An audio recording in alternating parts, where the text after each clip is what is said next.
Bismillahirrahmanirrahim. Assalamualaikum warahmatullahi wabarakatuh. Anak-anakku yang solih dan solihah kelas 2A, kelas 2B, dan juga kelas 2C.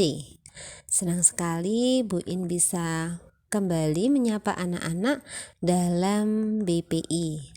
Untuk kali ini kita akan membahas tentang berbakti kepada kedua orang tua. Tapi sebelumnya kita awali dengan berdoa terlebih dahulu ya.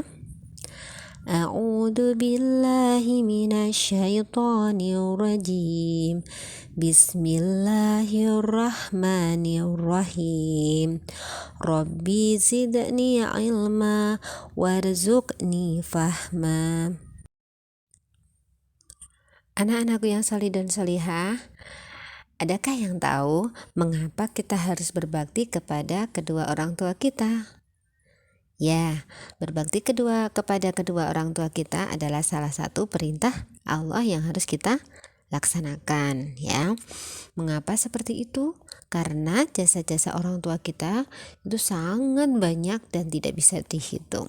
Ya, maka cara kita membalas jasa-jasa mereka salah satunya adalah dengan berbakti kepada keduanya. Tentunya berbakti yang tidak bertentangan dengan agama.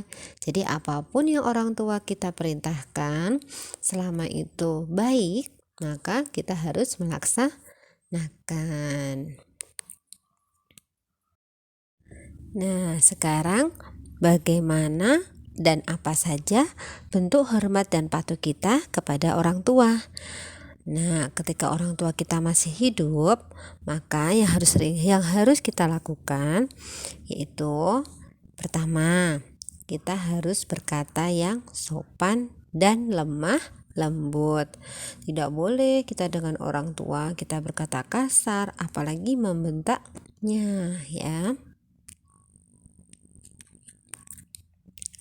Kemudian yang selanjutnya yaitu mendengarkan nasihatnya.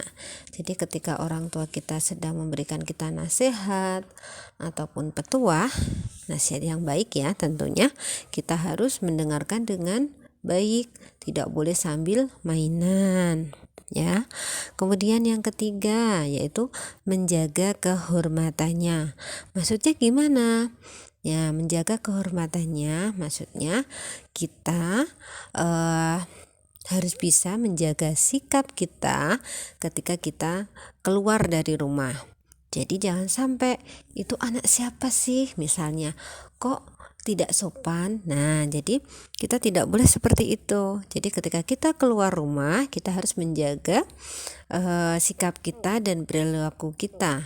Jadi itu adalah salah satu cara menjaga kehormatan kedua orang tua kita ya. Kemudian selanjutnya meringankan pekerjaan orang tua kita. Jadi kalau orang tua kita itu kerjaannya banyak, apalagi yang punya adik ya, itu pekerjaannya banyak sekali, maka sebaiknya kita membantu. Kemudian selanjutnya mengutamakan orang tua. Maksudnya misalnya orang tua kita itu pengen minum ya, jadi kita bisa membuatkan minum untuk kedua orang tua kita ya.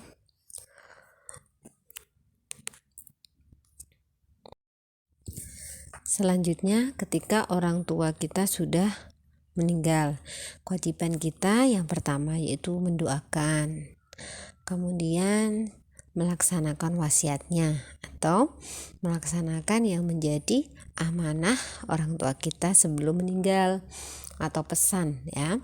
Kemudian menyambung silaturahim kepada teman orang tua kita. Jadi ketika orang tua kita itu sudah meninggal, kita tetap menjalin silaturahim dengan orang-orang yang pernah dekat dengan orang tua kita ya. Dalam sebuah firman Allah, Quran surat Al-Isra ayat 23 menyebutkan, dan Tuhanmu telah memerintahkan supaya kamu jangan menyembah selain Dia, dan hendaklah kamu berbuat baik kepada ibu dan bapakmu dengan sebaik-baiknya. Nah, ini adalah salah satu mengapa kita diperintahkan oleh Allah untuk berbakti kepada orang tua kita, ya.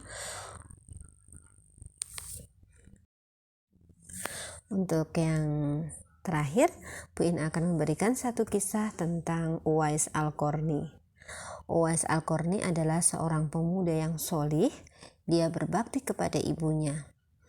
Ibunya itu sudah lumpuh, tapi dia pengen berhaji.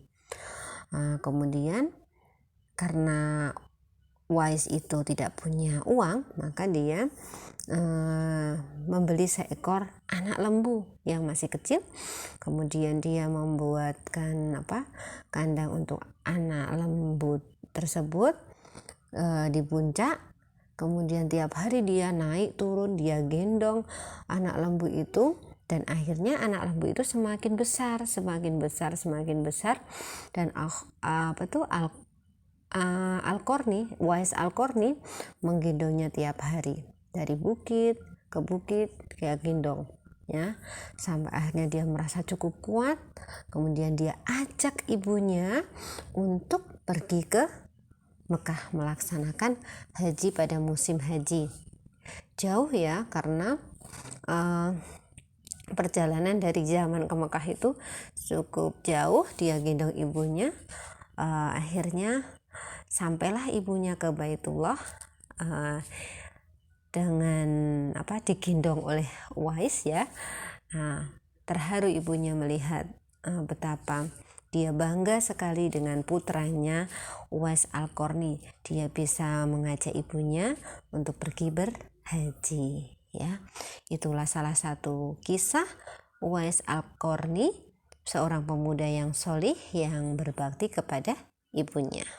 Semoga kita bisa mencontoh Uwais Al-Qarni, ya. Itu saja dari Bu In, semoga bermanfaat. Wassalamualaikum warahmatullahi wabarakatuh.